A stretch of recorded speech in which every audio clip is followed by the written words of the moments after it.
Hola, mi hermano, Dios te bendiga. Vamos a grabar un videito otra vez aquí caminando por el bosque porque está bien hermoso. Ahora mismo habían unos venados brincando por ahí.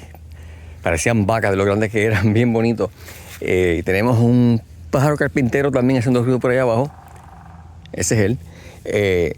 Vamos a comenzar primero en el nombre del Padre, del Hijo y del Espíritu Santo. Te pedimos a ti, como siempre, Padre Celestial, que tu Espíritu Santo nos capacite.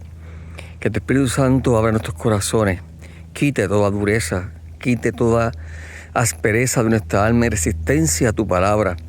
Que se desbaraten, Señor, todas las excusas, que podamos escuchar y entender y podamos cambiar de vida y abrir nuestro corazón a ti, especialmente en esta Cuaresma. Oh amado Padre, sin tu Espíritu nada podemos. Sin Él que nos capacite, nada podemos entender. Envíalo, Señor. Lo pedimos en el nombre de tu Hijo Jesús, en el nombre del Padre, del Hijo y del Espíritu Santo. Amén. Y como la otra vez, ¿verdad? No quisiera que estuvieran viéndome la cara nada más, pero ¿dónde está aquí para cambiar la cámara para que vean para otro lado? Vamos a ver. No, anyway. Yo miro el teléfono. Ok, es más fácil. Si recordamos, mis hermanos, en el desierto, cuando Cristo fue tentado por el diablo, se enfrentó al diablo, el diablo decía: si tú eres el Hijo de Dios, convierte esta piedra en pan. Si tú eres el Hijo de Dios, tírate de aquí, de la muralla del templo. Si tú eres. Y todo el tiempo lo vemos como una tentación a Cristo, una tentación simplemente para ver si Jesús flaquea.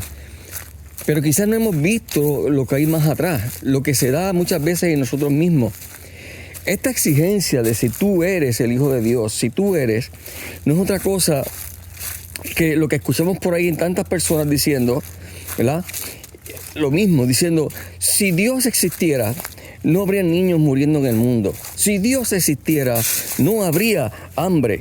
Si Dios existiera, no habría guerra. Entonces, estamos repitiendo exactamente el mismo mensaje. Le estamos diciendo a Dios: si tú quieres que yo crea en ti, haz esto. Acaba con la guerra, acaba con los niños que mueren de hambre, acaba con esto, acaba con lo otro. Si tú eres el Hijo de Dios, haz esto. Si tú eres el Hijo de Dios, haz esto otro. Y no nos damos cuenta de que estas personas están repitiendo las palabras del demonio en la tentación en el desierto. Y están teniendo en su corazón las mismas actitudes del enemigo. Y estas personas muchas veces no se preguntan tampoco: ¿qué tal si hubiera Cristo dicho: ok, Satanás, aquí tienes, voy a convertir estas piedras en pan? ¿Se hubiera convertido Satanás? ¿Hubiera caído de rodillas? ¿Hubiera dicho: oh Señor mío, Dios mío, perdóname? Por supuesto que no. Por supuesto que no, porque es un soberbio, es un cobarde. Simple y sencillamente hubiera exigido más y más y más y más. Y así mismito las personas hoy día hacen con Dios.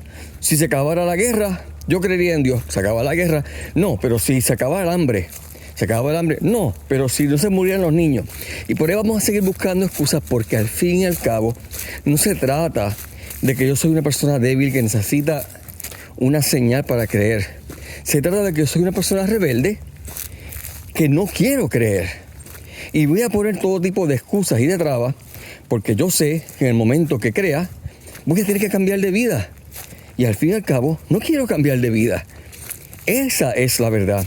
Por eso las personas que te dicen: si Dios existiera, que se acabara esto, se acabara lo otro, son la misma gente que nunca va a la iglesia. Nunca va a lugares donde se pudiera encontrar con Dios. Va a vivir totalmente lejos de Dios. ¿Por qué? Porque no queremos correr el riesgo de ver algo que nos pueda convencer. Porque si nos convence, ya no tenemos excusa. Así que las tentaciones de Cristo en el desierto no son solamente una tentación de lo que Jesús, para probar a Jesús en su relación con Dios, sino es una muestra de lo que el enemigo hace con nosotros y de que nuestras actitudes no son inocentes, que nuestras actitudes de rebeldía, de excusa, son tan fuertes como las del demonio y provienen del demonio. Entonces, así mismo lo vemos no únicamente en personas como ateos o personas que no creen en Dios. Esta misma actitud la vemos también en cristianos. Cristianos católicos, cristianos no católicos, evangélicos, pentecostales, que te dicen también, si yo viera la hostia, que la hostia de momento se convierte en Cristo, entonces yo creería. Si tú eres el Hijo de Dios, coge ese canto de pan y haz un milagro frente a mí. Si tú eres el Hijo de Dios que se encuentra en ese pedazo de pan, muéstralo. Y no nos damos cuenta, una vez más, de que la dureza del corazón lo que está haciendo es poniéndonos en la misma actitud del demonio. Nosotros vamos como cristianos, a buscar excusas diciendo es que no hace ningún sentido, es que no hace ninguna lógica, es que yo lo pruebo y sabe a pan, es que yo lo pongo en mis manos y es pan, es que no puede ser posible, punto. Esto no tiene ningún tipo de lógica, no hay prueba, no hay evidencia, pero vamos a seguir buscando todo tipo de exigencias, como el demonio quería ponerle exigencias a Cristo en el desierto. Lo que no nos damos cuenta es que, una vez más, nuestra actitud es una actitud de incredulidad y de resistencia al Espíritu Santo. Y mientras nosotros nos resistamos al Espíritu Santo, no podemos ser perdonados porque ese es precisamente el pecado contra el Espíritu Santo. Cogemos también como excusa para sentirnos mejor algún que otro texto bíblico memorizado, entendido totalmente fuera de su contexto, sin realmente analizarlo, sin tener ninguna cohesión con el resto de la Biblia, para justificarnos y decir, ve, eso tiene que ser un símbolo. Los católicos están equivocados. ¿Por qué? Porque el problema de esto es que si fuese verdad que ese pan es Cristo y ese vino es Cristo, entonces yo tendría que cambiar y ser católico. Y no voy a ser católico, punto y se acabó. Me gusta mi iglesia, me siento cómodo en mi comunidad y ahí yo me voy a quedar. Y si Cristo viene a mi comunidad, pues muy bien, bienvenido. Pero si Cristo quiere que yo cambie, que Cristo quiere que yo vaya a la iglesia católica, yo lo siento, allá yo no lo voy a buscar. Y ahí, miren qué bonito, se voy para abajo. Nos damos cuenta que al fin y al cabo ese es el asunto. El asunto es yo no quiero ser católico. No me gusta, la misa me aburre, no la entiendo. Así que prefiero decir que ese no es Cristo porque de otra manera, pues, tendría que convertirme. Lo mismo muchos católicos que ese no es Cristo y por lo tanto yo puedo seguir viviendo sin comulgar y eso no es ningún problema.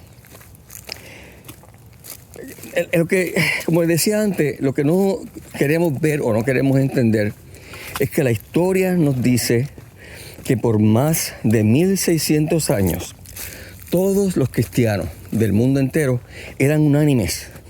Todos creían en la presencia real de Cristo. Todos y cada uno. No fue hasta que las subdivisiones, después de lo que Martín Lutero hizo, que empezaron entonces a surgir otros grupitos diciendo, no, eso no es, eso no es, eso no es. Pero al fin y al cabo, son subdivisiones que nunca han sido históricamente aceptadas por la iglesia, no fueron nunca parte del credo de los apóstoles, ni fueron parte de la creencia de todos los cristianos, incluyendo a todos los obispos de los primeros siglos. No son las mismas creencias.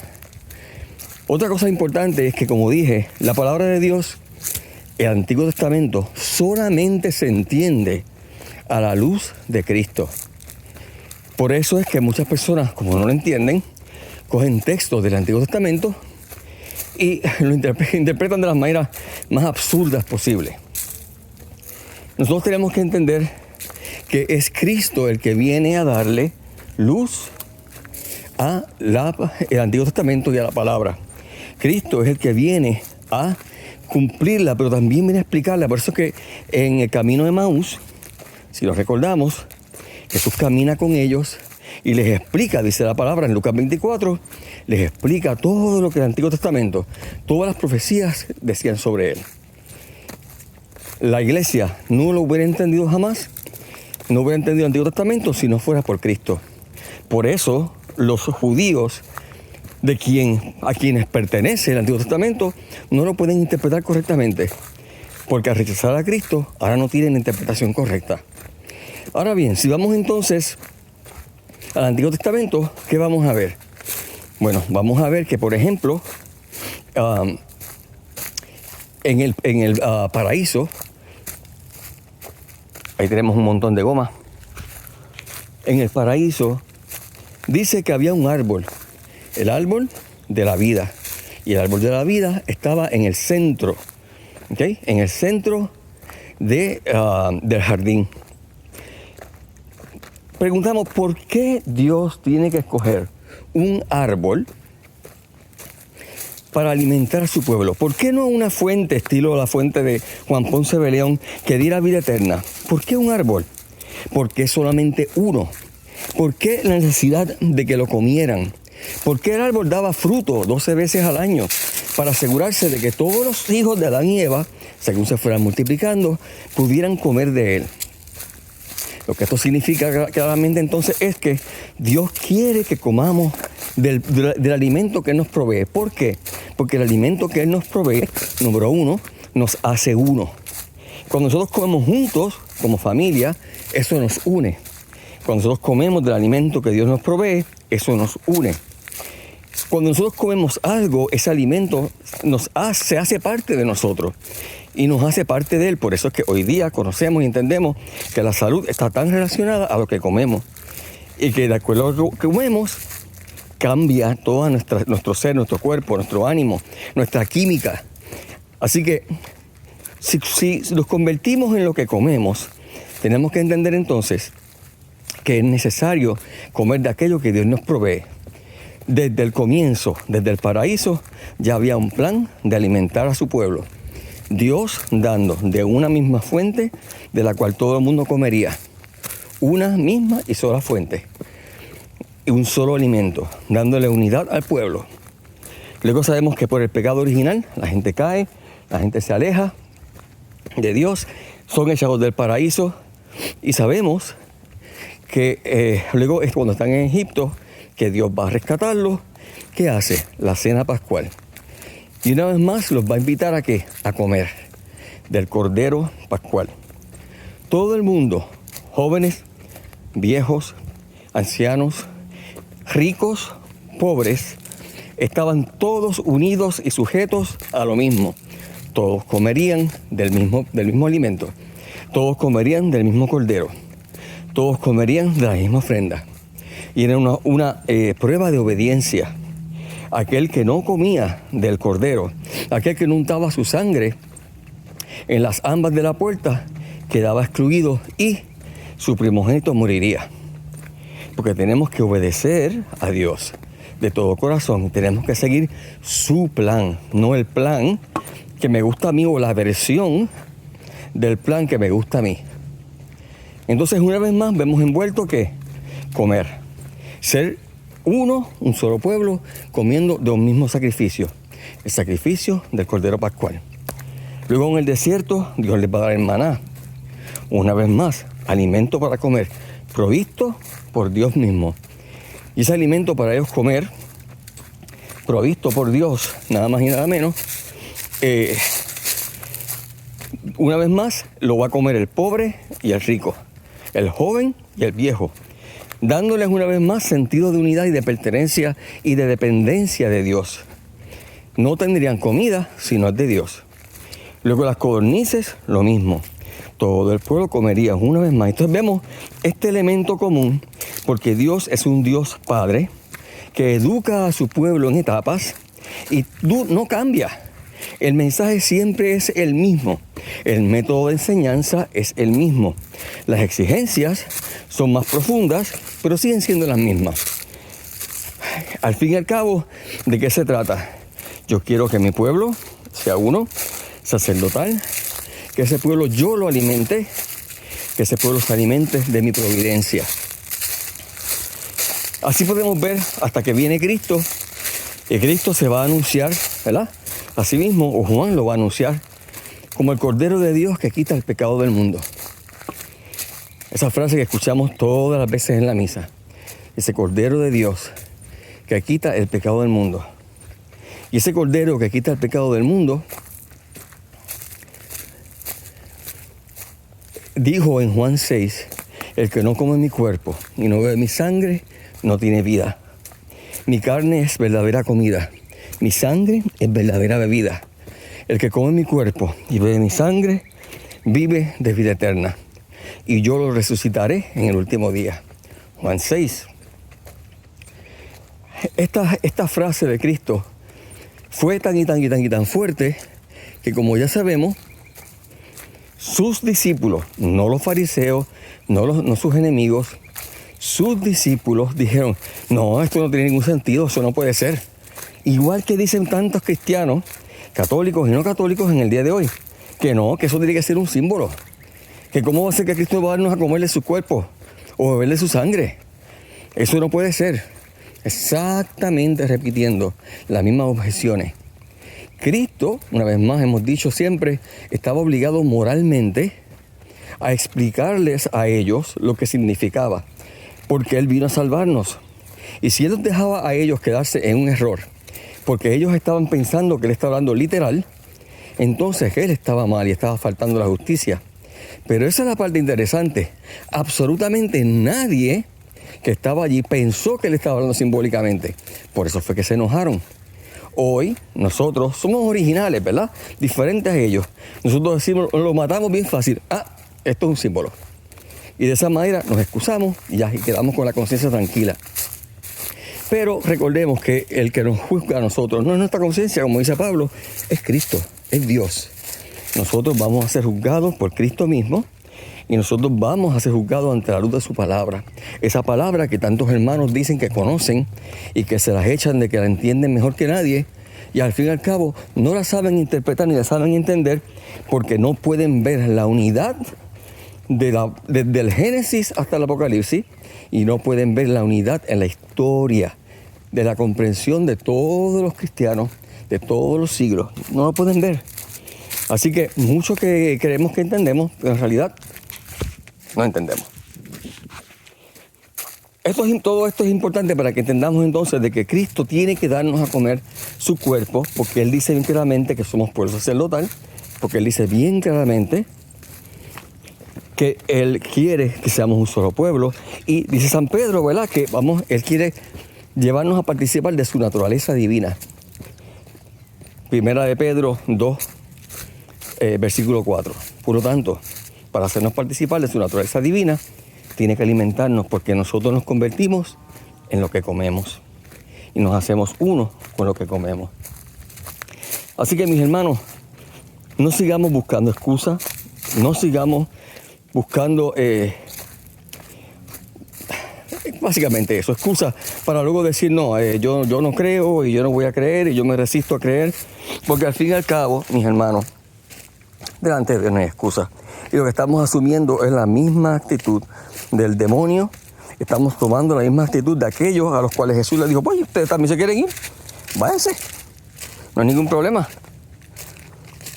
No dejes que te aparten de Dios con mentiras, no dejes que te aparten de Dios diciendo eso no puede ser, eso es una ridiculez, simplemente eso es un símbolo ya. ¿De dónde? Sácame de la Biblia, muéstrame con la Biblia, con la palabra de Dios, que en algún lugar da a entender que eso sea un símbolo.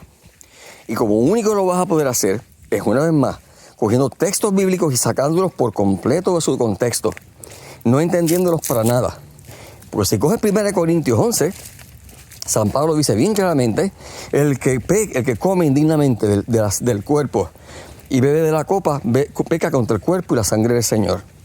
San Pablo los está llamando sangre del Señor, cuerpo del Señor. San Pablo está diciendo que tú pecas al recibir del cuerpo y la sangre de Cristo en pecado. Tú no puedes pecar contra un símbolo. Tenemos que entender, mis hermanos, que tú nunca vas a convencer a aquel que diga: si tú eres el Hijo de Dios, haz esto o aquello. Ese no quiere creer. Pues no quiere creer para que se fastidie. Que Dios tenga misericordia de él, oramos por ello, y que, ¿verdad?, que Dios siga llamándolo y que algún día se abra su gracia y se deje salvar. Esperemos, porque Jesús dijo: si no comes mi cuerpo, no bebes mi sangre, no tendrás vida. Punto y sencillo, y se acabó. ¿Sabe? Nosotros decimos tantas veces que creemos tanto en la palabra de Dios, pero entonces cogemos esos textos y los macheteamos y no le damos ningún tipo de explicación, simple y sencillamente para poder justificar que yo me quiero quedar donde estoy, que yo no quiero cambiar y que el que tiene que cambiar, al fin y al cabo, es Dios. Su alianza en su sangre, simplemente porque murió en la cruz, la derramó en la cruz, ya está derramada, me lavó de mis pecados, no hay que hacer nada más, no me exige nada más, no tengo ninguna otra participación más que aceptar a Cristo como mi Salvador, y se acabó. Y tan, muy bonito. Eso no guarda absolutamente ninguna relación ni coherencia con toda la revelación en el Antiguo Testamento y con toda la revelación en el Nuevo Testamento y con toda la revelación que Dios le fue mostrando, el Espíritu Santo le fue mostrando a todos los cristianos desde el siglo I hasta el siglo VII, que fueron interpretando el Antiguo Testamento a la luz de la nueva revelación en Cristo. Y luego, por 15 siglos o 16 siglos, todos éramos unánimes, hasta que se le ocurrió a un montón de parejeros venir a decir, no, todo el mundo ha estado mal, aquí el único que sabe la palabra de Dios soy yo soy la última Coca-Cola en el desierto, y por lo tanto vengo a corregir a este chorro de ignorantes, fundando otra iglesita y poniendo otras reglitas que son más agradables, que son más fáciles de llevar, que exigen menos a la fe, que exigen menos a un corazón obediente y humilde. Una relación en donde yo puedo entender la palabra de Dios como me dé la gana, básicamente, porque con la excusa de que el Espíritu Santo me la va a explicar, pues yo no tengo ni siquiera que ir a la iglesia. Yo me quedo en mi casa y la leo y la interpreto y ya está. Punto resuelto. Hermanos, y nos seguimos engañando a nosotros mismos, y a la verdad, en el momento de nuestra muerte no va a haber excusa. En el momento de nuestra muerte el Señor reclamará, pero no únicamente en el momento de nuestra muerte, sino que en este momento ya tú no puedes vivir, no estás viviendo de vida eterna. Te estás perdiendo ese cordero que está dando su cuerpo, su sangre, su alma, su divinidad por ti. Te estás perdiendo del fruto de esa vida eterna, de esa transformación, de que tú comes y te conviertes en lo que comes. Estás perdiendo esa oportunidad basándote en aquel ignorante que, como te dije antes, recitó 4 textos bíblicos mal dichos para justificar simplemente el que no quiero ser católico. Y hay muchos católicos que simplemente, pues, para yo poder seguir viviendo como me da la gana, pues simplemente es un símbolo y no tengo que cambiar, porque al fin y al cabo, por el hecho de que no lo reciba, eso no tiene ningún efecto en mi vida. Que Dios tenga misericordia de nosotros y que en esta cuaresma, miren qué bonito se ve abajo. Por ahí estaban todos los venados corriendo hace unos minutos atrás. Y estoy subiendo y bajando cuesta, por eso estoy así como que corto de aire. Que el Señor nos conceda su gracia, que el Señor nos conceda un corazón sabio, dócil. Yo te invito, yo te reto a que leas con calma esos textos que hemos mencionado. Ve al Génesis para ver el árbol de la vida, que por eso en la Iglesia Católica decimos que Cristo se colgó del árbol de la vida y el fruto de ese árbol de la vida es Cristo mismo en la cruz. Vete a Juan 6, vete a 1 Corintios 11, vete a Apocalipsis 22, donde se celebran las bodas del Cordero con su pueblo, con la iglesia. Ve a Emaús, Lucas 24, reléelos.